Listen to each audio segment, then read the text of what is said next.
Hi, everyone. Welcome to our third night of Social Justice Week at Memphis Theological Seminary.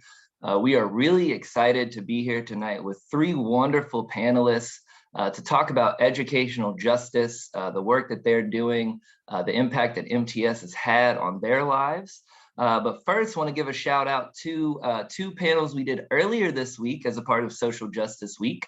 On Monday, we were able to focus on racial justice with four incredible panelists that night. And last night, we did food justice with three panelists. So if you're interested in watching those, you can definitely find them on our Facebook page just by scrolling down our feed or going to that button near the top that lets you find all of our live videos, and you'll see them as well. So we do want to go ahead and dive into our educational justice topic for tonight. So I'm going to hand it over to Revn Washington, who's just going to let everybody know who she is, what she did at MTS, and what role she's in now, and of course, how that relates to educational justice. Good evening, everybody. I'm still a student at MTS, Master's of Divinity student, and hopefully be graduating soon. So I'm excited about that within this next year. And so currently, I am ordained under the African Methodist Episcopal Church. I serve on the ministerial staff at St. Andrew AME Church, and also blessed to serve as the program director at the United Methodist Neighborhood Centers. Under the United Methodist Neighborhood Centers programs, we have several programs which are included. And first, the Miriam Child Development Center is the foundation of our program, and that's the education arm. We also have a voluntary pre-K classroom for children who are 3 and 4 years of age, and that is a partnership with Shelby County Schools. We partner with several food pantries to refer our families and others in the community out to those food pantries. We have a junior leadership team, which is a mentorship program for children ages 12 to 17. We have a social justice arm, which is called Voices for Justice, which is the social justice arm of the United Methodist Neighborhood Centers. So the hallmark of the center, as you all heard me state, is the Miriam Child Development Center, which has been in operation since 1982. And as I began to work for the United Methodist Neighborhood Center, I started out serving as the director of the Child Care Center. And so that's how I got into the education piece with this particular program. I've worked in several places with a social work background and education background. So I was excited to bring my skill set to this particular job, or what I consider a ministry, and that's exactly what it is. And so at this point in my life, my primary focus is on educational justice with early childhood education. I do work with, like I said, young people. You heard me say we have a mentorship program, but my primary focus at this point is in early childhood education, and working with, we also have a program called Miriam Moms. And so with that particular program, we teach moms how to advocate for their children in areas of education and health. So there are many programs that we have that are housed under the United Methodist Neighborhood Center. But with those particular programs, we really like to focus on the education piece. And we strive to make sure that we are making sure that our programs are equitable and adequate programs for children and youth. We want to make sure that they become well-rounded individuals. So our ministry is both for children and their families. Wonderful. Yeah, thank you for sharing. I mean, that is, you guys are reaching so many people. That is an incredible, the amount of work that you guys are able to do. And you said 82, right? So that means 40-year anniversary this year? Well, that's just for the child care program. The United Methodist Neighborhood Centers has actually been around since 1903. So the agency itself is over 100 years old. Wow. 100 and something years old now. But the educational piece, the Miriam Child Development Center was actually one of the first infant child care centers in the city of Memphis. So we are a quality child care center. We've been doing this for a long time, and we do it well. Glad to say that we do it well. That's right. That's right. Got to brag about yourself. Well, thank you for sharing, Rev Washington. What about you, Dr. Gwen Miller? Can you share with our participants tonight a little bit about yourself? Absolutely. Of course I can. Well, I'm Dr. Alexis Gwen Miller, And I actually attended Memphis Theological Seminary with the D-Min category in forming and growing churches in the 21st century. And so we were the first cohort to come in with that. And so we were really excited about it. In my role, in my day-to-day work, I'm executive director of the Power Center Community Development Corporation. And so my historical background in education does tie into that work, because the Power Center originally began its work situated around a school, Power Center Academy, which was born quite some time ago, and also came into the place of having Eden Square, which some people hear around town, as a development to be situated with it right in the center. And so we've built 9 affordable homes. We're looking forward to building more of them. Power Center Academy, which was under our initial realm, now has birthed into Gestalt Community Schools, and they have been able to do an amazing job making sure additional schools have been built through that charter organization. And in addition to that continued collaboration that we have, we're still on the building side. We're still out here looking at advancing the Eden Square mission. There's a performing arts center that was created, as well as a middle school that we helped to build. So we're just really excited about that place of the work that we began, but then also the work that we do in addition to that with workforce development, with looking at the justice issues around education and economics and housing. All of those things are really important to make sure when you talk about healthy cities and sustainable communities, that you're right in line with what is going to support families. And so me personally, because my background has been in education, working at the Tennessee Department of Education, even being in that place in the charter school world, serving as an executive principal, being at the district, and also just around the state, seeing all of the things that we've been going through in the educational justice realm. Certainly this topic is dear to me. I've also served with Micah in the advocacy and grassroots organizing space, most recently as the task force chair of the Education Equity Committee. And so I've been really excited about the work for the last 4 years, being a leader of the task force, and was excited also to be passing on the torch there just recently after 4 years in that work. So we bring a lot to the table. Really excited about this topic on tonight and about sharing more. Wonderful. Yeah, thank you for sharing. Again, just incredible work, and obviously affecting so many people on different levels. As we've already heard a couple of times, educational justice is not just about the students and the kids, right? It's about the family, it's about the community that surrounds them. So hopefully we can dive into that as we continue our conversation. What about you, Dr. Harvey? Yeah, good evening, everybody. My name is Robert S. Harvey. I serve as the superintendent for a network of public charter schools here in New York City. I also serve as the chief academic officer for EHTP, which is a nonprofit holding organization that, very similar to Dr. Gwen Miller, engages at a host of intersectional work. And so we have a teacher residency, we have an out of school time program, a post-secondary access program, we have a community engagement team, a lobbying team, we do some state policy work, some housing work, some economic development work, some food justice work. And so I give leadership to all of the programming side of that organization, and then while also running our schools, and which I'll be doing for the next 6 weeks as I transition out of that role and into the role of president for a national organization called Food Corps that works for food security and justice across schools, in schools all across the country. So representing, I guess, nights Tuesday and Wednesday, living at that intersection of education and food justice, but certainly my life has been grounded in education.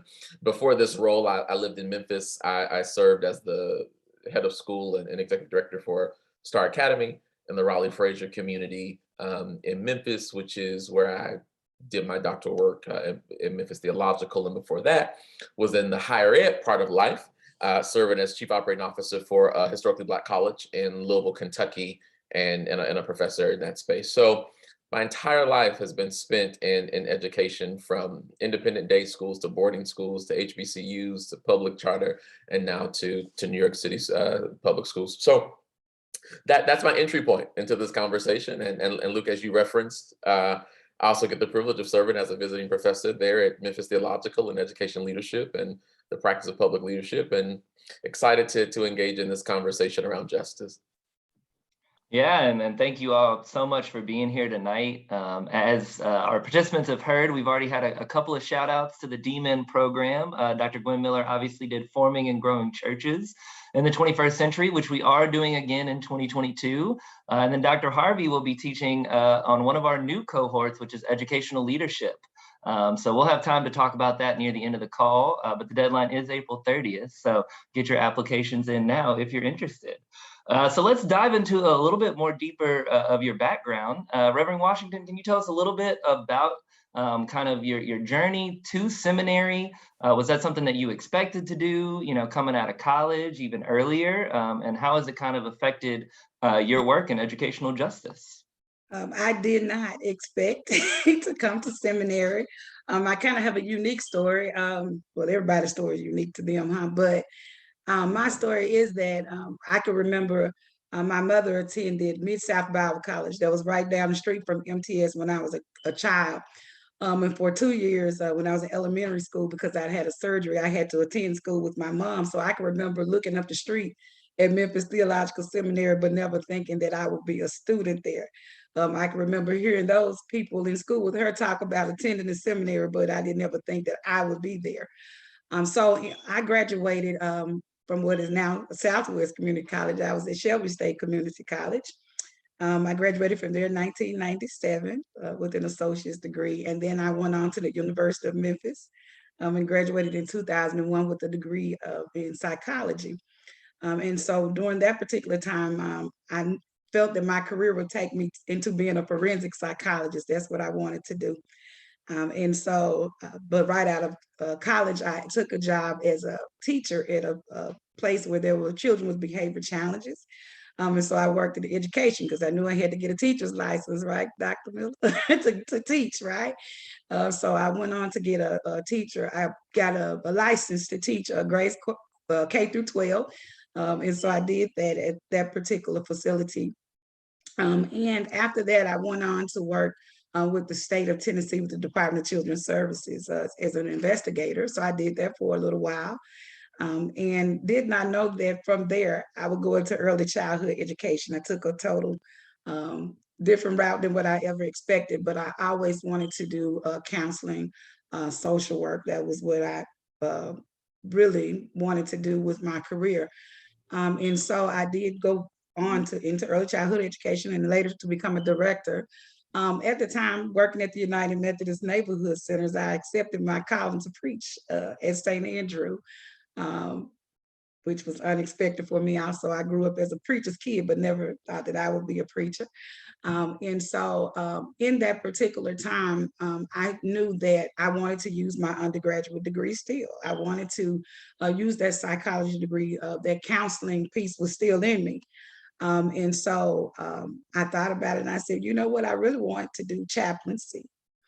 And so I am working in early childhood education. We'll continue to work with the United Methodist Neighborhood Centers, but I will pursue that chaplaincy piece. And so I have been working on that, hopefully to complete that process soon and go on to become a board certified chaplain.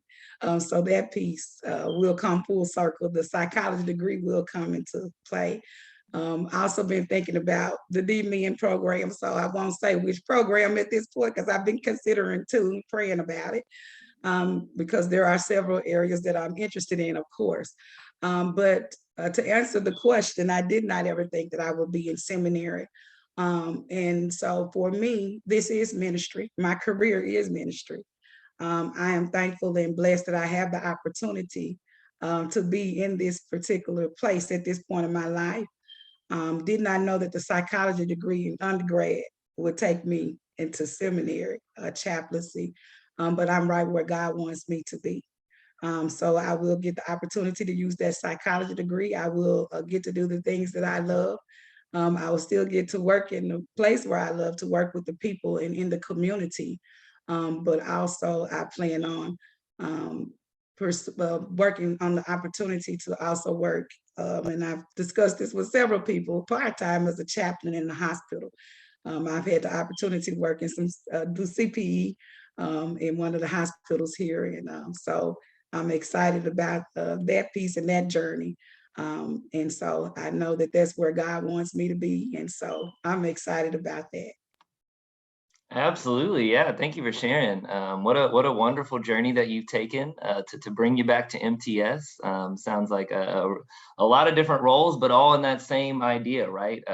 Bringing ministry into the world through your dedication to mental health, to child welfare, to educational justice. That's really incredible.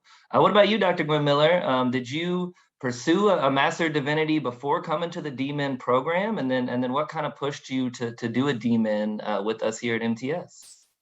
Super great question, because I did not pursue an MDiv before coming to the program.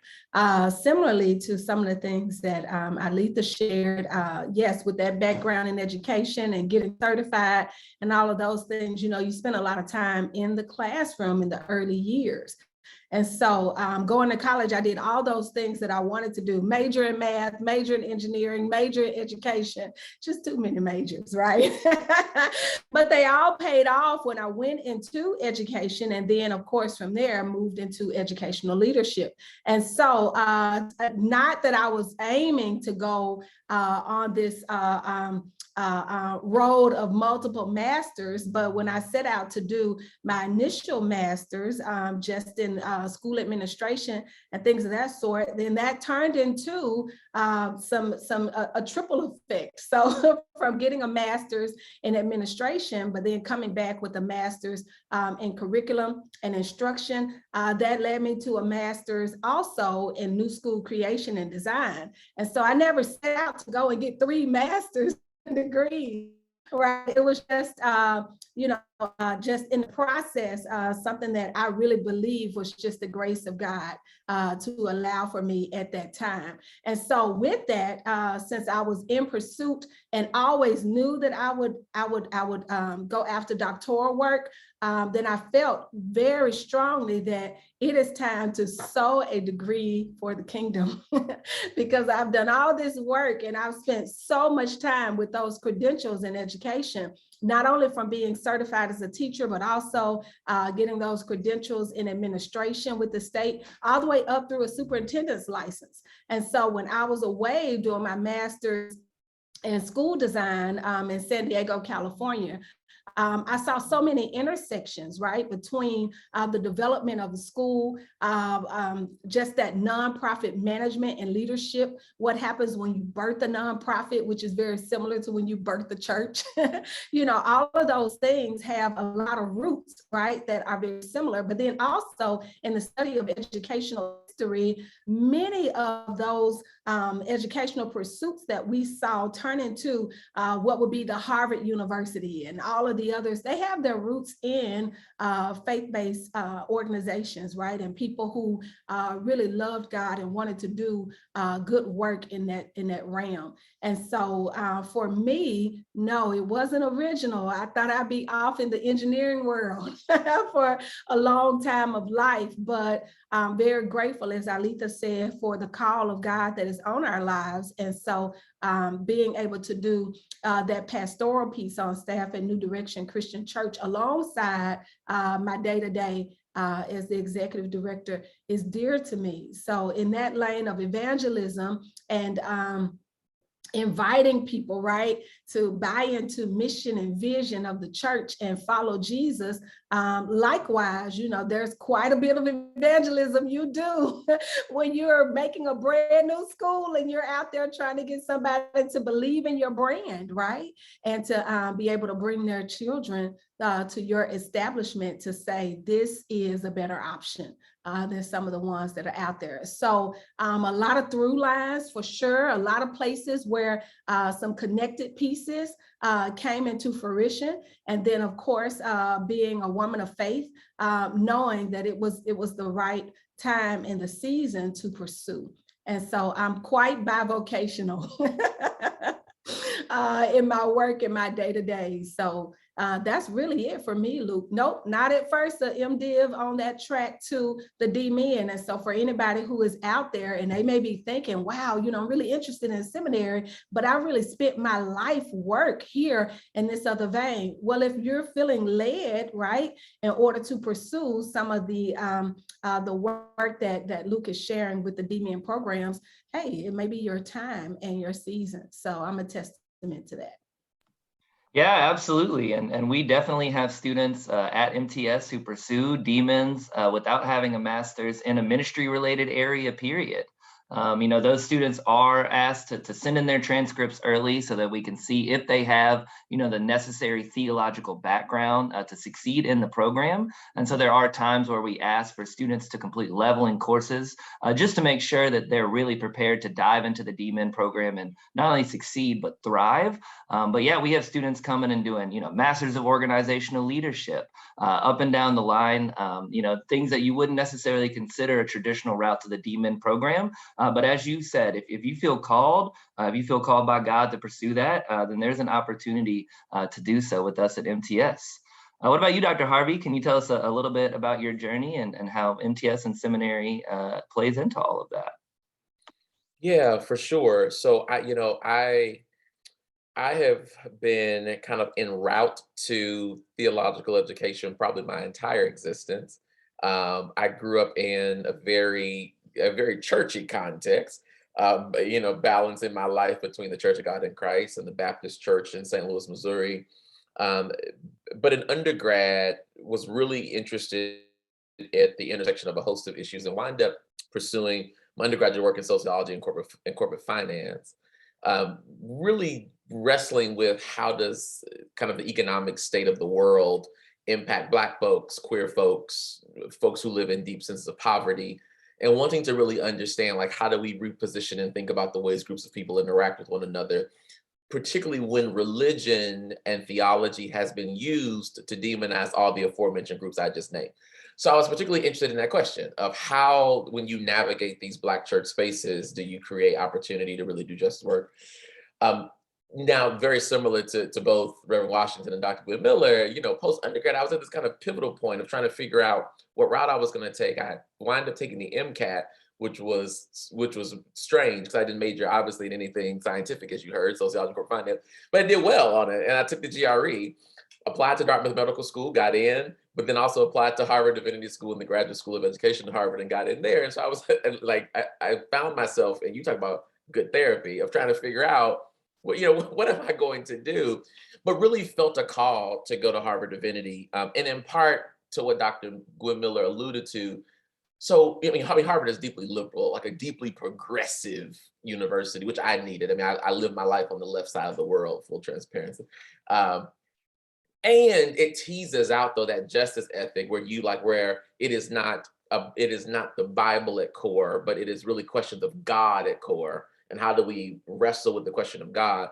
And that was important to me. I wanted to pursue my graduate work to wrestle with questions of education and questions of pedagogy and curriculum and running schools with the question of God at the center of what is theology when it is moral, what is theology when it is socio-political, and when it is not necessarily confessional. Because I knew for me, I was less concerned about what you confess, and I was more concerned with how you use the question of God to make meaning in the world.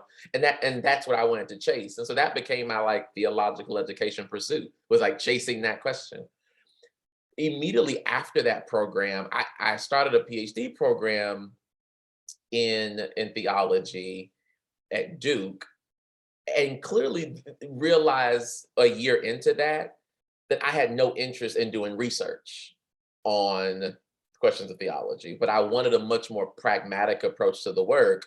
And Dr. Davis, who was a colleague and friend and mentor and one of my big brothers, essentially was like, listen, we can create a space for you to research whatever you want to research and do it here in a pragmatic way, because I was running schools and I had been running a college. And so seminary has always been a through line for me, but it has been a through line particularly because of my commitment to justice, my commitment to moral ethics, and my commitment to really trying to create space for us to reimagine and reconsider our conversations about God and our conversations about the divine, so that, like I said, Black folks, queer folks, marginalized folks, impoverished folks, migrant folks, women can see new access points to this work. And so, my push to folks is that seminary is, yes, I want to be a preacher, so let me go to seminary. Yes, I want to be a pastor, and that's all. And that's all cool. I don't knock it. And seminary is also just an invitation to think differently. It's an invitation to reimagine and to reconsider the things you have held to be true about God, about the divine, about ecclesiology, about the church, about the life of the church, and pushing oneself to be a better human in the world. And so I think the investment of seminary, and what it has been for me, is it has been an invitation to be a better human. All right. And so I invite people to think about, am I willing to invest in this 3-year or 3.5-year journey? Because on the other side of this journey is a better humanity, right? Is a more humane, more morally and ethically sound individual who just happens to have this call, right? So it is not that the call becomes the core, but the call becomes the added component of you just being a better human in God's created world. So I'll stop there, but like that's been all of my logic of what got me to this point, and how MTS and how theological education has really pushed me. So. Yeah, thank you for sharing. And I really like the word that you used to describe the DMin program, pragmatic. We love to call it a practitioner's degree, right? You're going out, you're working in the field, you're working directly with people, you're in the community, you're doing hands-on projects in the moment and gathering data in real time. And that's such an important component of the DMin program at Memphis. So I want to open it up to everybody for this question. I'm just really curious, what might be a major issue that you see in the area of educational justice going on right now? And how is your work or organization really trying to affect that, really trying to create change? So would anybody like to go first?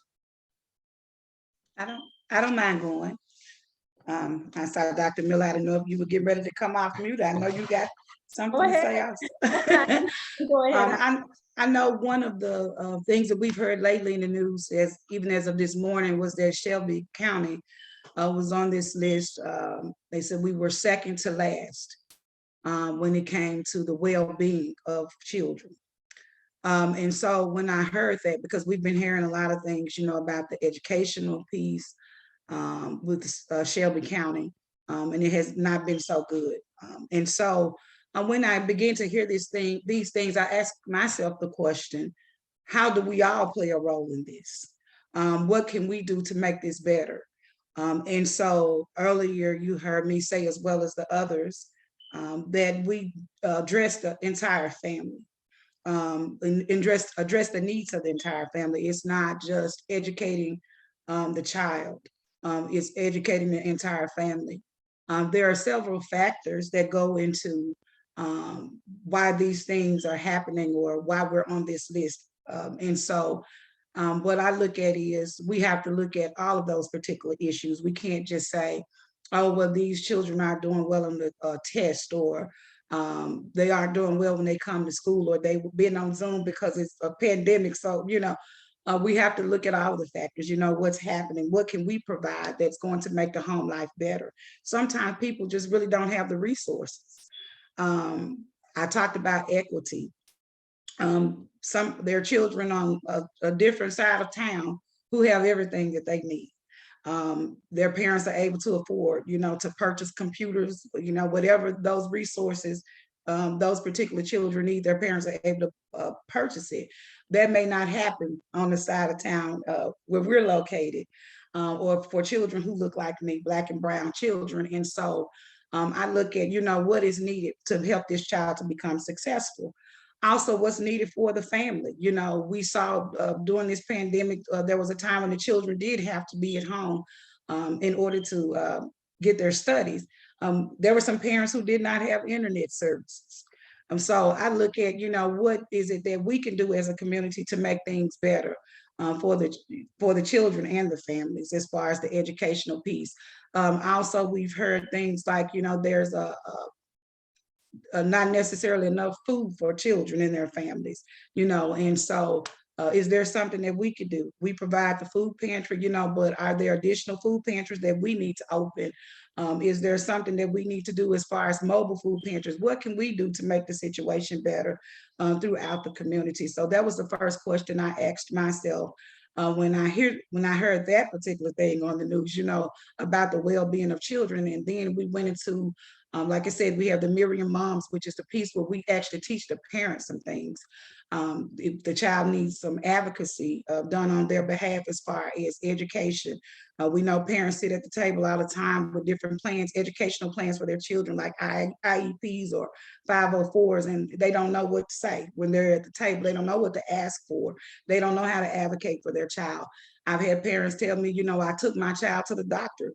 And the doctor just sends them back with medicine they don't need or don't give them the medicine that they need. So, you know, with these things, we try to work with the parents to educate them on how to advocate when they advocate for themselves and their children when they get to the table. And so also along with that, in the justice realm, we looked at, I also work with Dr. Miller with Micah. And so one of the things we work with Shelby County Voter Alliance, and I was speaking to one of the representatives today on how to do get voter registration drive done where we are, so that, you know, we can get parents registered to vote, because all of these things, most of these things are impacted by who you put in office. You know, are these people going to work for you in the community? So we want parents to understand all of these things, because all of that affects our children and our education of our children. And so when I saw that this morning, that was disturbing to me, because we've had so much disturbing news that's happening surrounding the education of our children and the well-being of families and children. And so I look at it as if, you know, what can we do to help the situation? What needs can we address to help the situation? Absolutely. And I mean, that's so fascinating. And I think that's, you know, we've heard this word already in this conversation, but it's kind of the intersectional approach to this issue of educational justice, right? You know, a lot of people define what happens to students as an 8-hour day in school, but there's 16 other hours of the day. You know, I know myself, I have a hard time concentrating when I haven't eaten. It's hard to imagine that a 7, 8, 9-year-old can sit through a full day of class without proper food. And so, you know, the work that you guys are doing is attacking all of these issues on multiple levels. And I know it's having impacts in waves. So thank you for sharing, Rev Washington. What about you guys, Dr. Gwen Miller, Dr. Harvey? Would anybody like to go next? Sure. So Alita covered so many of the basic grassroots areas of advocacy that we are looking at in Shelby County. And so, you know, we know that there's been disinvestment in our neighborhoods and in our schools for quite some time.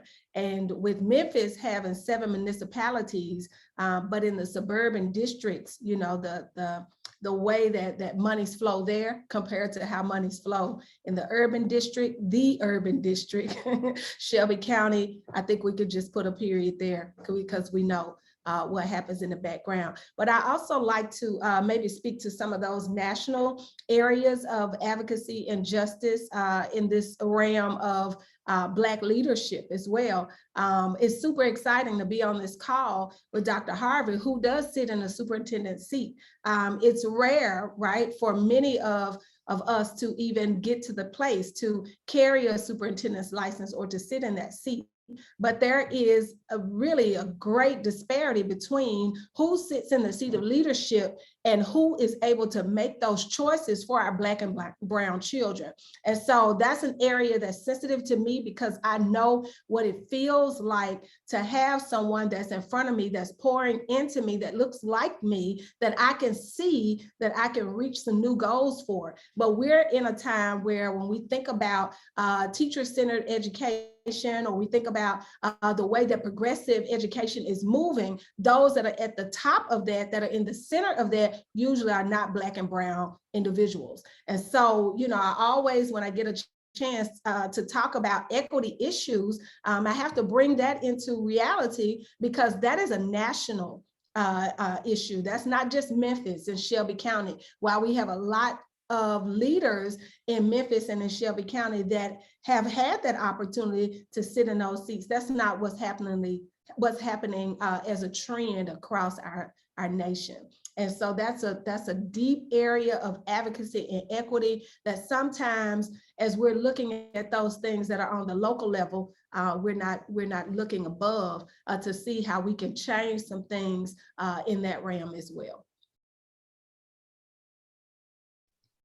Yeah, I mean, Dr. Gwen Miller hit it, and I would raise that one of the connected to that one of these national issues that's impacting education are all of our pipelines, right? And so we have the leadership pipeline that Dr. Gwen Miller raises, and born out of that is the reality that our teacher pipelines in the national teacher shortage that we're experiencing cause us to have to pause and ask some hard questions around how we arrived at a teacher shortage, when at one point, particularly in Black history, that the profession or the vocation of being a teacher was second only in terms of glamour and a privilege and appeal to your local community physician, right? If you look at any of your data from the 1910s to 1960s, people ranked their physician, then their teacher, then their pastor in their order of honor, right? And now we find ourselves with this shortage because we haven't invested in pipelines that allow the profession of teaching to be economically, to offer economic thriving, to offer capacity for deep respect, to offer clear pathways for leadership and growth, to allow one to be fully invested in. And when you compound that shortage by the impact that particularly Black and brown women have to carry in these pipelines, that is a major, major discrepancy impacting education ecosystems all across the country. That we have primarily Black and brown women in classrooms teaching young children and not being invested in or having access to professional development and executive coaching in order to see a clear pathway forward, while also being paid 68 cents to every white man's dollar. So we're asking Black women to bear the burden of these, which is why in a city like Memphis, let's be clear, that in a city like Memphis, where, which is where I used to live, or in Louisville, where I lived, in St. Louis, where I'm from, the deep discrepancies of Black and brown led school districts, as you can begin to assume that you have reached some level of promised land just because, Dr. Gwen Miller hit it, everybody looks Black. But when the investment and the economics and the local policy and the wraparound support is just as supremacist, but it happens to be color brown, then there is really not that much advancement being had, right? And so I think we have to sit with that. And then Luke, you lifted up one that I think is worth bearing, is that come June 30th, the Department of Agriculture, as a result of a jocose Congress and Mitch McConnell, has decided to not extend the universal meal waivers that we know almost 14.6 million families rely on for those 10 meals every single day, right? And so how do we position ourselves to be able to do education equity work while families are still having to fill out a piece of paper at the start of every school year, taking an income test that was literally created in 1976. So we have families taking an income test that has not kept pace with the state of poverty, that has not been updated to follow the trends of inflation, that we don't use that income test for accessing books. We don't use that income test to see the nurse. We don't use that income test to play in the gym or to play sports, but we do use it to access food. And so what does it mean to be operating in a kind of education ecosystem where schools have to pull on their operational per pupil to feed children, because we have a Department of Agriculture and a Department of Education nationally? But let's be clear, and we also have state departments of education that also don't have the gall and the economic fortitude to adjust their own budgets to offer universal meals for all children. So California is leading the way in this, Maine is exploring this, but no state in the South has ever entertained healthy school meals for all, putting that burden on school leaders, right? So I think between our disinvestment primarily in women and queer folks in the pipeline and our lack of being able to offer a food infrastructure for kids and young people, that we are facing two of the most critical scarcity issues that can have major impacts on the education pipeline in this country. We have not seen a teacher shortage like this in the history of American public education.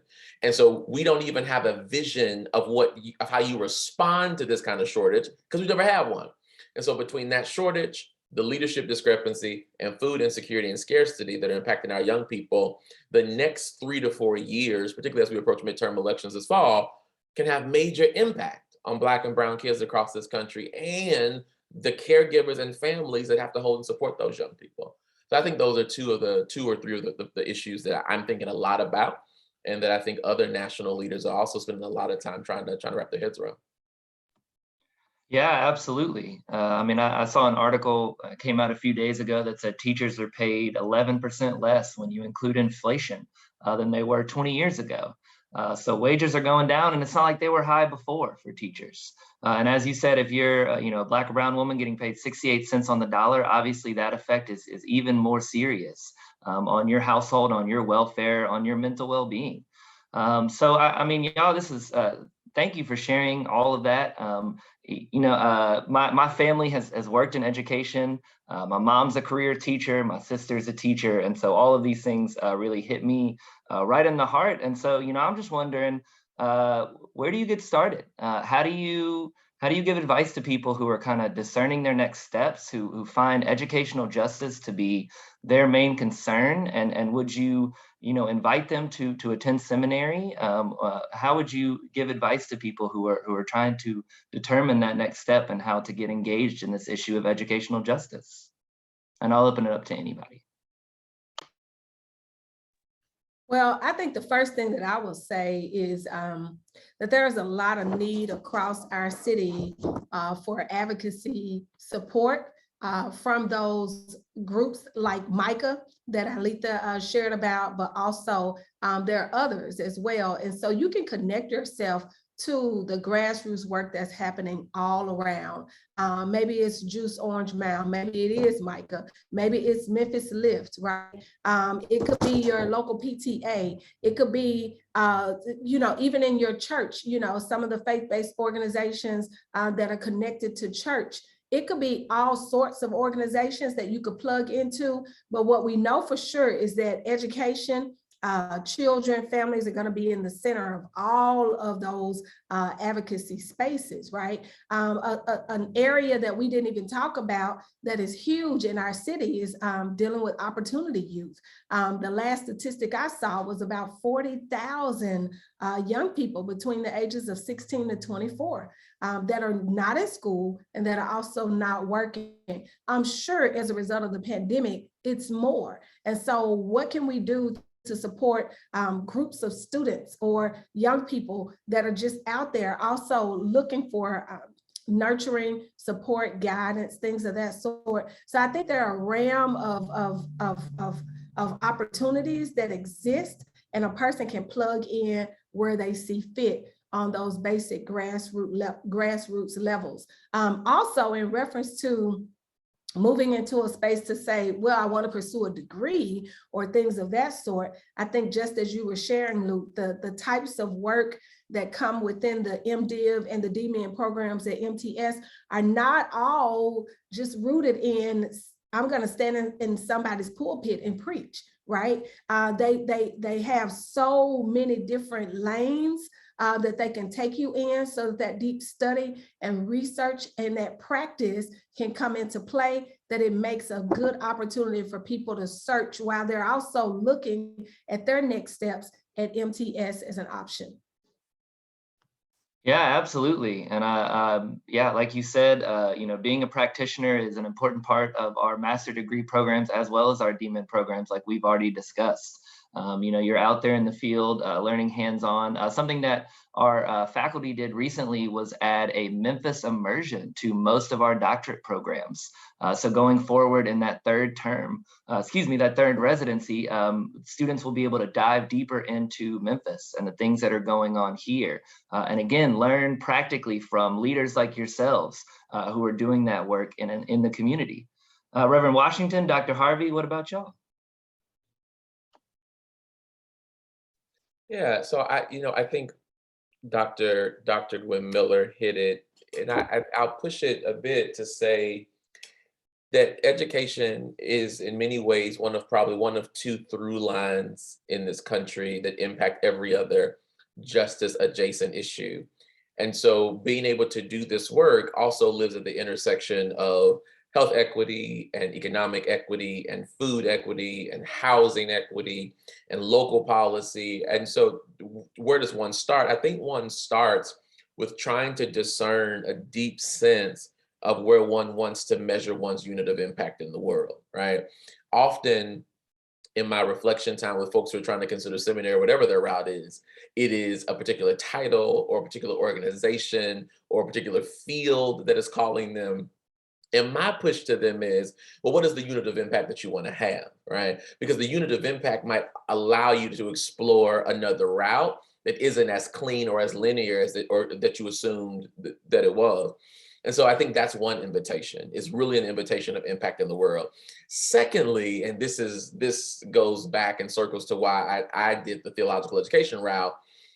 I think another place for us to start is to be open to a critical conversation of the ways that we have used our congregations and our faith spaces to not talk about this work in the name of people's humanity, right? But to circumvent this work in a kind of faith and confessional ethic that if you believe on the Lord, if you worship real strong, you holler real loud, the Lord's gonna work it out in the end, right? But if I have to be hungry from now until the time I die and God works it out in the end, or I can't afford a degree from now until the time I get to glory and my degree is my wings because I couldn't afford a degree on earth, then hell, we have a problem, right? And so I think part of it is also evaluating very, very honestly how we use faith spaces to really facilitate genuine and radical conversation that puts our faith and our practice of that faith on trial, right? So it is not putting the divine on trial, but it is putting our notions of the divine on trial to say,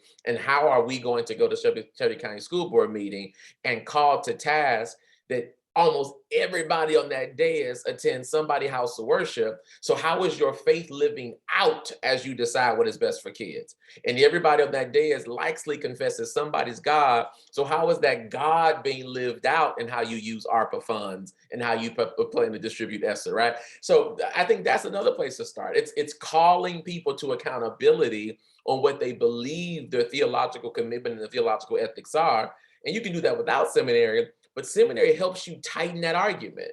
It helps you refine your way to tell a superintendent, right, to call me on my stuff and say, hold on, bro, you claim to believe in the Lord, or you claim to believe in doing justice and walking humbly and, in the name of God. And yet there are policy decisions, protocols for hiring, ways that people get promoted, ways funds get distributed, formulas for determining who gets access to what, that don't seem consistent with do justice, walk humbly, right? Act mercifully with God. There seems to be some misalignment there. So I think that's another thing that we can invite people to do, is to explore the theological convictions with people that they're in community with actively.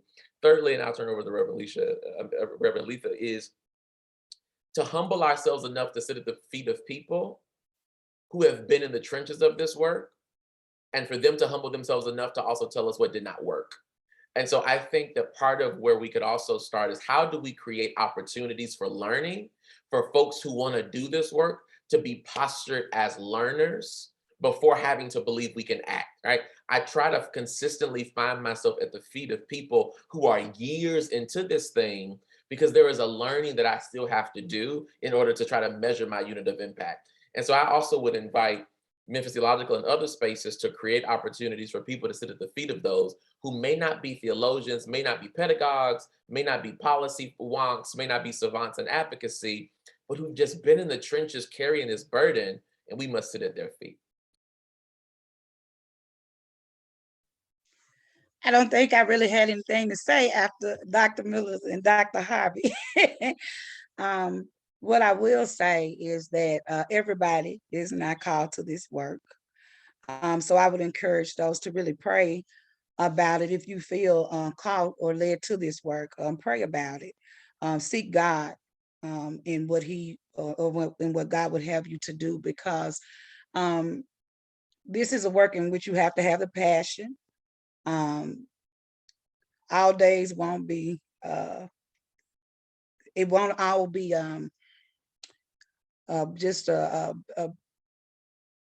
it won't all be beautiful all the time. It won't. Some days it will be it gets kind of rough doing this work. And so you have to be called to the work. And so even when I was listening to Dr. Harvey talk about the shortage of teachers, and that was a conversation I was actually having today. And I was speaking with a young lady and I said, but once again, you have to be called to that work.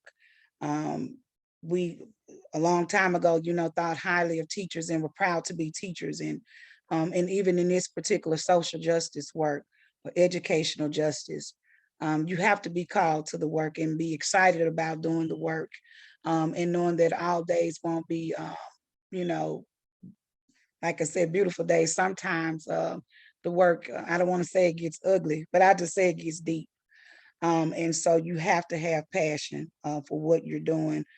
It has been a blessing to sit with Dr. Miller and Dr. Harvey and listen to both of them as they talk about this work on this evening. I'm excited about growing in this.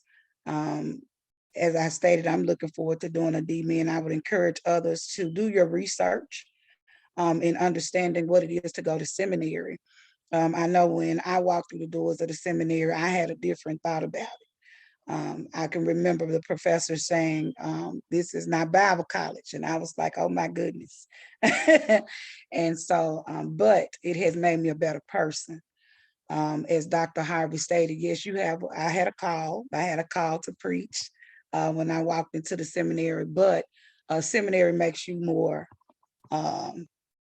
humane. It helps you at the end of the day. You are a different person when you leave this place, but you have to be willing to be that different person. Like I said, this is, I heard when I heard Dr. Miller say that she came and worked on the DMin and she didn't go through the Masters of Divinity program necessarily, but she understood when God had called her to do this work. So you have to have that understanding, if you're called to do this and when you're called to do it, and have that passion about doing the work. So that will be my encouragement for anyone who's thinking about seminary. I am enjoying the work. And this will be lifelong work for me. I'm evolving.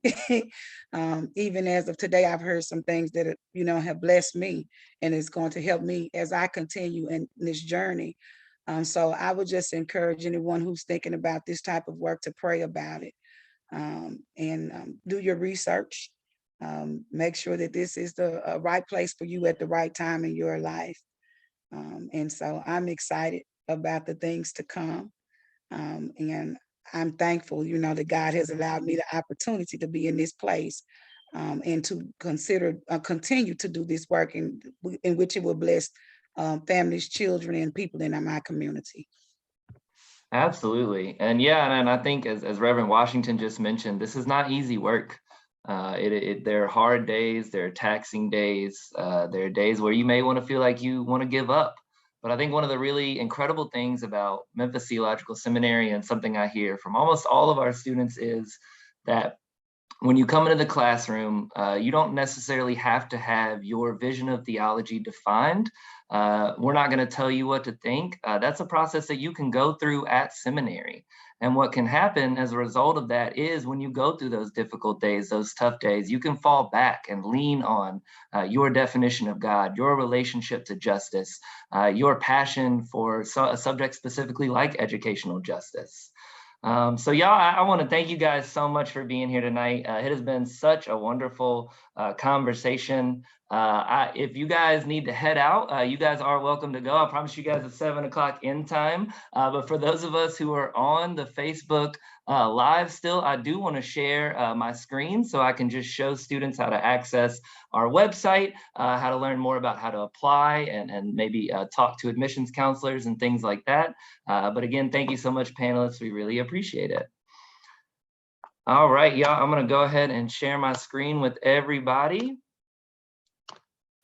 Y'all, this is our website, which you can access by going to memphisseminary.edu, or of course, just going to Google and typing in Memphis Theological Seminary. I want to show you guys two important things. First of all, if you have more questions, if you want to learn more about our degree programs, our Master of Divinity, our Master of Arts in Christian Ministry, our Doctor of Ministry, which has 9 specializations now, there are so many different ways to interact with us. You guys can click on the schedule a visit button at the top of the page. It's on every single MTS website. And you can schedule a visit, either come in person and talk with us or do it virtually. Maybe you're in a different city, maybe you just don't have the time or capacity to come in person yet. Do a virtual visit with us. We'll hop on a Zoom or a phone call with you guys, answer all the questions you might have, and hopefully help you in your discernment process. If you'd like us to reach out to you directly, there's this request information button. All you got to do is fill out a little bit of information about yourself, and we will get back to you within a day or two and hopefully have a wonderful conversation about our seminary. You guys can see a virtual campus tour if maybe you're out of state and you're not able to visit campus individually. And then we do have a master degree preview day, and there are all sorts of opportunities that get posted like this on this particular part of the website. Our master degree preview day is going to be next Monday from 5 to 7. If you're interested in attending, all you have to do is reserve your spot. And what you'll be able to do is sit in on a class that one of our master degree students take. And then you'll get to hear directly from myself, our admissions team, Dr. Levant, my coworker, about everything to do with MTS and the admissions process. I do also want to shout out the rest of our Social Justice Week. We are finishing with our large group of panelists tomorrow with housing justice. We are going to have a change in time. It will be at 12 p.m. Central Time. I know the last 3 have been at 6, but important for everybody to know that we'll be going live at 12 o'clock Central on Facebook. And we will have several wonderful MTS alumni joining us to talk about their work in housing justice. And then on Friday, I will be talking with our dean, Dr. Pete Gatke, about the connections between Memphis Theological Seminary, our curriculum, and social justice. So if you want to dive a little bit into the practical curriculum and things like that, please join us. That one will also be 12 o'clock, and that'll be on Friday. If you are already ready to apply, please click this apply button up at the top. Again, it's on every single page. And what you will find is a list of how to apply with everything right there for you. We obviously have our online application. We are waiving our traditional application fee, which is $45 for master degree students and $65 for DMin students. But if you apply and are interested in joining us in 2022, you will not have to pay that fee. And then other things that you'll need to get us, like transcripts and recommendation forms. You can also download our app, which you can complete the application on there as well. And then I just want to take 1 second to shout out our Memphis Theological Seminary YouTube page. I think this is a really incredible resource because we often take our videos that we do like this, where we talk with alumni and put them up on our page so that students can watch them afterwards. So one example is we have 5 doctorate of ministry programs in 2022. A couple that we mentioned today, educational leadership and forming and growing churches in the 21st century. And as you see here, there are really helpful informational sessions that include professors, alumni, and current students talking about their experience and the program. So please feel free to join our YouTube page, visit it, and check out more information and videos about MTS. And with that, I want to thank everybody again for joining us tonight. We'll be back at 12 p.m. tomorrow to talk about housing justice with more of our wonderful alumni. Thanks so much, and hope you have a wonderful rest of your night.